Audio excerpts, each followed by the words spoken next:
Good day po sa inyong lahat. Kumusta na po kayo? Welcome na naman po sa another episode ng ating vlog. Ngayong araw ay gumawa tayo ng vlog para lang ikwento yung nangyari lang today, September 1, 2024. Tungkol po ito sa stocks ng itlog natin sa farm, tungkol sa presyo at kung paano ko ito naibenta. As of today po kasi, ang nabebenta po nating ang na-harvest po nating itlog ay more than mga nasa 22 to 25 boxes na siya. Ayan, kung di po ako nagkakamali. Ngayon, dahil meron po tayo nung 2,400 na bago. As of today, sabihin na natin mga 23 mahigit. Kasama na yung itlog ng bago. Nagtaka lang ako kasi weekly, ang inventory natin ay from Monday to Sunday. So, lahat po ng production natin ng Monday hanggang sa linggo po ay siyang inaayos, ini-inventory natin through my brother, si Sam, para i-deposit po niya yan sa account natin, pambayad naman sa feeds. Kaya lang dahil nga sa napakarami ng tao, ang hirap pumila sa bangko para mag-deposit, kaya nilipat namin sa Tuesday. Kaya gagawin niya yung inventory, yung report ng sales ng Sunday night, and then Tuesday na niya po ito i-deposit. So, ganun lang po yung nangyayari. Benta tayo ng itlog, produce tayo ng itlog, naging pera, pag nabenta natin, pambabayad naman sa feed. So, ikot lang po ng ikot yan. So, ganun lang po talaga yung buhay negosyante. Dumadaan lang po sa ating kamay yung pera na napagbebentahan ng itlog. Maging ganun din sa RTL. Pambayad din ng feeds yan, ganyan. So, ikot-ikot lang po yan. Ayan.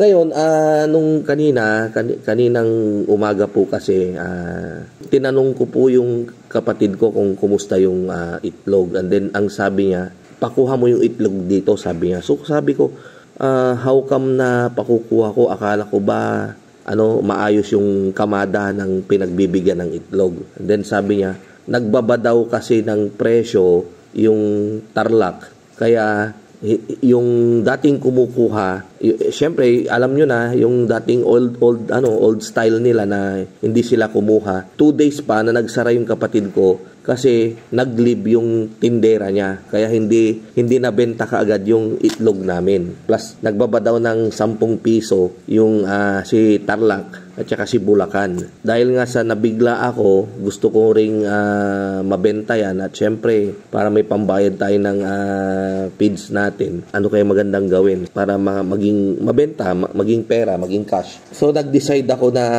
mag-post sa Facebook, hanggang sa nakita ko rin ang karamihan kasi ng production na namin ngayon ay more on large XL jumbo. So ang small namin parang 8 na tray na lang. Ang medium namin ay parang 6 na tray, ganyan. Ang mabili naman pero yung mga small sizes, small, ganyan, medium, hindi ko nga rin alam kung bakit, pero siguro dahil sa siya yung mura. Ayan. So, ang naiiwan po ngayon na hindi agad na ibebenta ay yung mga large XL jumbo.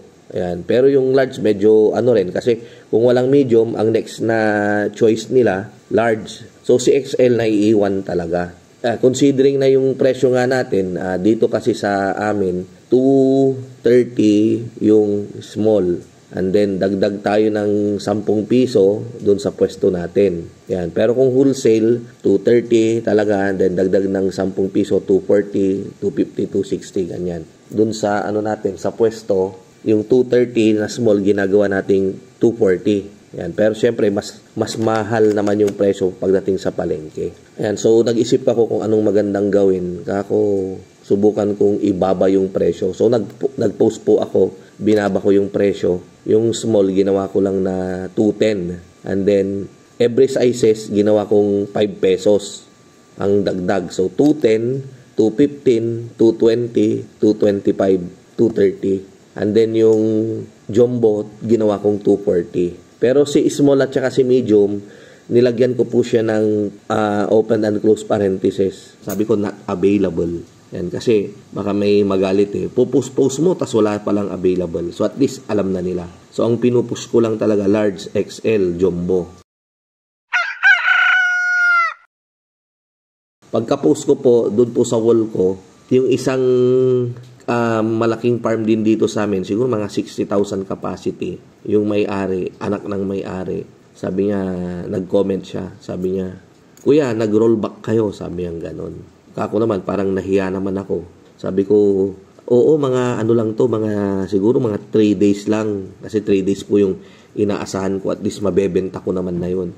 Pagkaubos nito, konti lang naman to, siguro mga 60 boxes lang yung itlog natin sa farm. Pag sinabi pong 60 boxes, i-multiply nyo po sa 12 na tray. Yun, ganun po karami yung itlog natin doon. So parang 720 na tray kung 60 boxes. And then sabi niya, okay kuya, sabi niya.